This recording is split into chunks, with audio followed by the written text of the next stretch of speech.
The New York Knicks looked dead and buried late in that second quarter of Game 3 as the Indiana Pacers exploded on a 13-0 run, building a commanding 20-point lead with just over 3 minutes left before the half. It felt like the Pacers were going straight for the jugular, and for a moment, that surge seemed like it might be the knockout blow. But if we've learnt anything about this Knicks team over the course of these playoffs, it's that they do not go down quietly. Just when it looked like their season was on the brink, they found a way, once again, to dig deep, fight back, and claw their way to a massive road win, one that not only keeps this season alive, but shifts the energy of the entire series. Still, this was just one game. Looking ahead to Game 4 back in the Gainbridge Fieldhouse, that isn't just going to be another big game. In my opinion, it might have more magnitude, and it could really be the true turning point in this series. In this video, we're going to walk you through exactly what just went down in Game 3, and then break down everything you'll need to know heading into what promises to be a mammoth of a Game 4 in just 2 days' time. This series really feels like it has finally landed in the right place. The Eastern Conference Finals now sits at 1-2 in favor of Indiana, and honestly, that is exactly how it should be. Game 1 was stolen by Aaron Nesmith,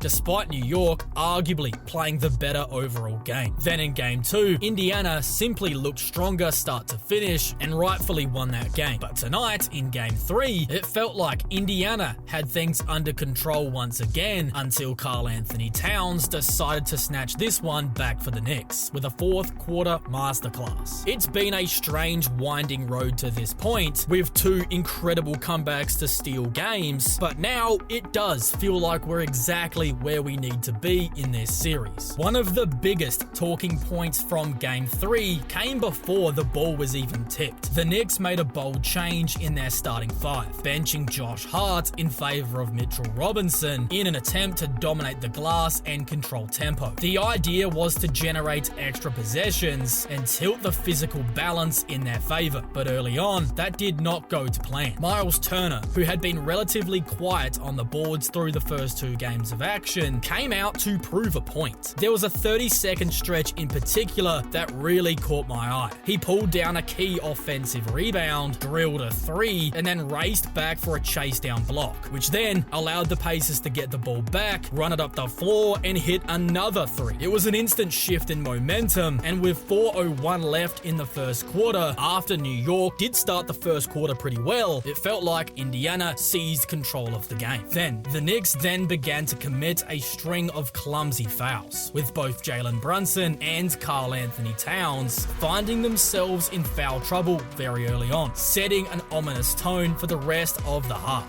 The Pacers smelled blood. They controlled the pace, they built their lead, and it all culminated in a massive 13-0 run late in the second quarter that had Gainbridge Fieldhouse absolutely rocking. Tyrese Halliburton was stirring the crowd, and at this moment, I just sat there thinking about what was to come. It genuinely felt like a sweep was on the cards. I started imagining how surreal it would be to see a finals game back in Indiana and just trying to imagine the scenes. But just as those thoughts were settling, the Knicks were able to punch back. A quick 10-3 run to close out the half gave them a lifeline going into the break. The third quarter opened with both teams going a bit sluggish out of the gate. It felt like Indiana were just one run away from putting the game to bed, but it never came. The Knicks, just as they've done time and time again, kept grinding. They were able to win that third quarter 25-22, slowing and reclaiming some of that momentum. And then came what I thought might have been one of the single biggest turning points of the game, and maybe even the series up until this point. The Knicks threw out a lineup that on paper almost had no scoring punch. It looked like a giant mistake, but somehow this unit managed to hold its own. The spark was Deuce McBride. He knocked down a massive 3, actually provided some composure for the unit, and led the team on a 7-0 run to close the third, cutting the deficit down to 10 points heading into the fourth. The number every team looks for when they're trying to mount a comeback. But the game was still begging for a star to take over for the Knicks. Indiana had gone cold, New York had life, but because of the fact that Brunson and Towns were limited due to fouls, it was still unclear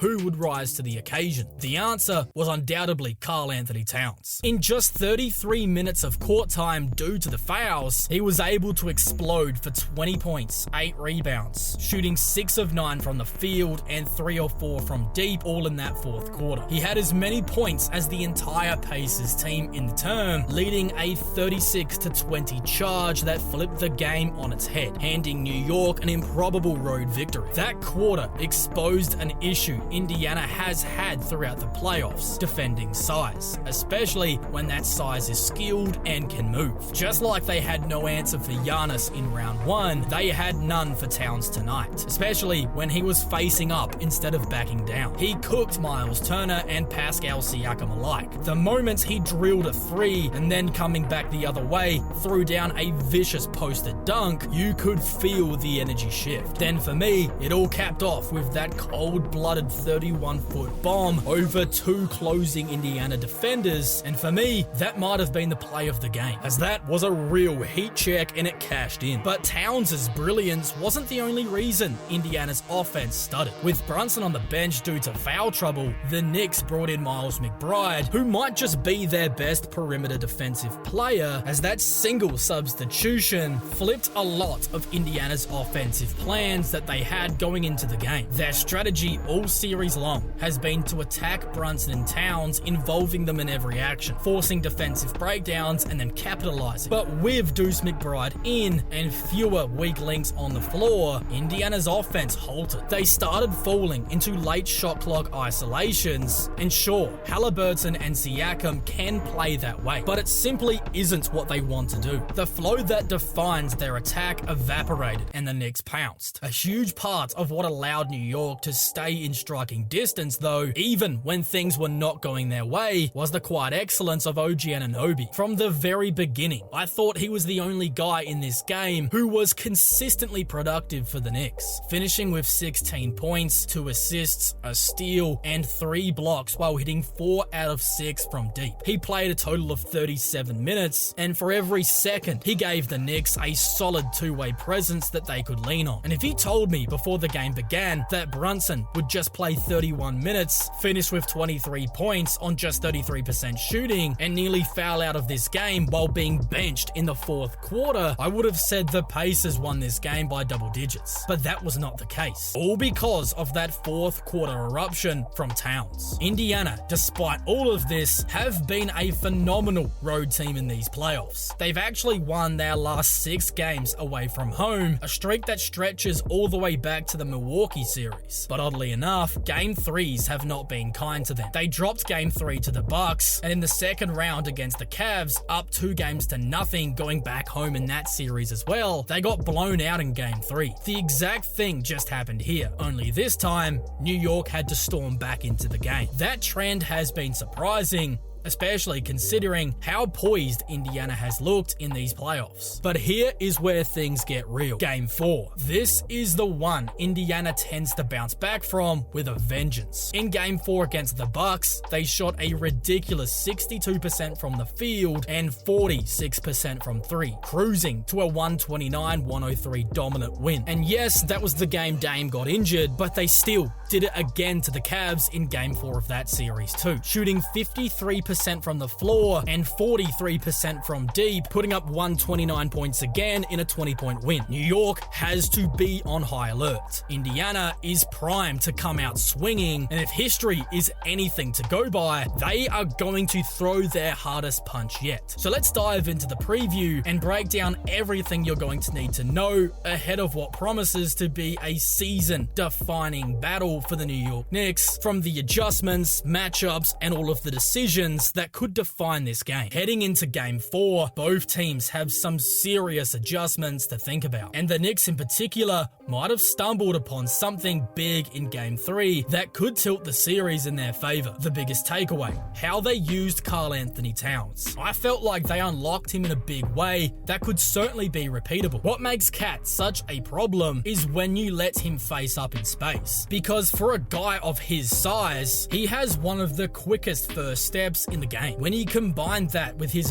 ability to stretch the floor and knock down those threes, he becomes an isolation nightmare. And that's exactly what we saw in the fourth quarter. Once he had room to operate and wasn't pinned on the block, watching Brunson dribble the air out of the ball, he tore Indiana apart. That's the version of Cat that can change the complexion of a series. If Indiana tries to go small, he's just going to bully them. If they try and guard him with size like Miles Turner, which has been his matchup, he's just blowing right on by. He becomes too fast for bigs and too strong for guards or wings. And if the Pacers are forced into sending doubles, then suddenly they're going to be leaving open shooters. Something that could become a major asset for the Knicks offensively in this series, putting a ton of pressure on Indy's defense. The contrast in how he was used in the first half versus the second half was night and day. When the Knicks had him playing the traditional back to the basket in post-ups, he was not only far less effective, but he also picked up one of those fouls that got him into foul trouble, hooking Tyrese Halliburton on the block. But when you allow this guy to face up instead, not only does he become a scoring machine, but he can also stay out of foul trouble as well. That is a massive double win for New York, and something they must continue to lean on in this series. Then, on the other side of the coin, Indiana has to be a whole lot better offensively. They can't afford another collapse like this, and if history's the guide, they might be due for a bounce back in Game 4. We've seen it in the playoffs already, when Indiana is able to play their style, when they're pushing the pace, getting stops, hitting their outlets and swinging the ball around the perimeter, everything flows. That's when they start hitting those shots, the ones that makes the basket feel like it's 10 feet wide. But what made Game 3 so different, especially in the fourth quarter, and really in the entire second half, was how the Knicks put forward a much better defensive lineup and took away a lot of those easy reads and breakdowns that the Pacers had been thriving on. And sure, it's probably unlikely that the Knicks will have Brunson on the bench for most of the second half again, but it's also unlikely that he's going to play that poorly again. So Indiana can't wait around to see what version of the Knicks is going to be up on the floor against them. They just have to come out and impose their style, no matter who's on the other side of the court. In the fourth quarter of Game 3, they lost that offensive identity. Tyrese Halliburton was dribbling far too much, the ball was sticking, and instead of crisp ball movement, quick passes, and good cuts, it turned into isolation after isolation. That's exactly the kind of offense the Knicks want to defend. Grind it out, shot clock draining, low percentage stuff. When Indiana falls into that trap, they stop looking explosive as they just looked far more predictable. And the Knicks, especially if they can run off those misses, will make you pay, and they did in this game. Indiana managed to put up just 42 points across the entire second half, a number that if everything's flowing, they can generate in a single quarter when they're at their best. So heading into Game 4, the Pacers' biggest priority has to be getting back to what they do best. It's not about reinventing the wheel, it's about resetting their rhythm and not allowing the Knicks to dictate the tempo with their defensive matchups. And personally, I believe they'll do it. They've shown the ability to bounce back very strong in these playoffs, and what makes this so fascinating is that the Knicks do have a real formula to try and combat that with. Cat in isolation is a weapon that could break the Pacers' defensive structure and really open things up for everybody else. That is why the ball might actually be in New York's court going forward in this series, because if they can replicate that second half from a defensive and offensive standpoint, they could very well tilt the series in their favor, tying this thing up 2 games apiece going back to MSG. But there is still one more decision looming for Coach Tom Thibodeau. Does he go back to the usual starting 5 or stick with the Game 3 switch-up that brought in Mitchell Robinson to start in place of Josh Hart? Robinson didn't exactly reward the move with a monster game, pulling down just 6 rebounds in 29 minutes. Meanwhile, Josh Hart came off the bench and snagged 10 rebounds himself, looking like the hustle player this team constantly leans upon. That's why this is going to be a key thing to watch. But we might not know the answer until right before tip-off when the lineups get announced. Of course, this isn't the only conference finals battle that's going on right now. Out west, the Thunder and the Timberwolves are locked in a series that could very well end up deciding the NBA champion. And if you want to see everything you need to know about that battle so far, then you can check out the full breakdown right now.